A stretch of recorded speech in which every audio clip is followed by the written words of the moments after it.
జడ్చర్ల నియోజకవర్గం ఉద్దండపూర్ గ్రామంలో ఉన్నాం. ఇక్కడ చూసుకుంటే శ్రీకృష్ణ యాదవ్ సంఘం ఆధ్వర్యంలో మొట్టమొదటిసారిగా సదర్ ఉత్సవాలు అయితే ఘనంగా జరుపుతున్నారు. మొత్తం మీద అయితే ఇక్కడ యువకులు అయితే సదర్ ఉత్సవాల్లో పాల్గొంటున్నారు. మొత్తం మీద ఎట్లా నిర్వహిస్తున్నారు, మొట్టమొదటిసారిగా నిర్వహిస్తున్నారు, ఎట్లా నిర్వహిస్తున్నారు, ఏ ఉద్దేశంతో నిర్వహిస్తున్నారు అనేది కొన్ని విషయాల గురించి అయితే ఇక్కడ అడిగి తెలుసుకుందాం. నమస్తేనా. నమస్తే. మీ ఊర్లో ఫస్ట్ టైంగా నిర్వహిస్తున్నారని సదర్ ఉత్సవాలు ఎట్లా ఉంది ఇప్పుడు?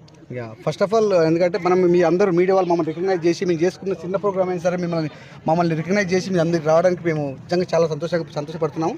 సో ఈ ప్రోగ్రామ్ ఏంటంటే మేము చాలా రోజుల నుంచి మేము చాలాసార్లు హైదరాబాద్లో చూస్తున్నాము, చాలా ప్రోగ్రామ్స్ చేస్తున్నారు. బట్ మేము ఎందుకు చేయొద్దు అని చెప్పి మేము ఎప్పుడు చేయాలనుకోలేదు. కొంతమంది మా యూత్ పిల్లలు అందరు ఉండి చేద్దాము ఈసారి చేద్దాం అంటే మేము అందరం ప్లాన్ చేసుకున్నాం. ఎవరెవరు ఏ పని చేయాలి, ఎవరెవరు ఎక్కడ చేయాలి. మేము ఉదండపురంలో ఒక 50 కడప ఉంది మనది.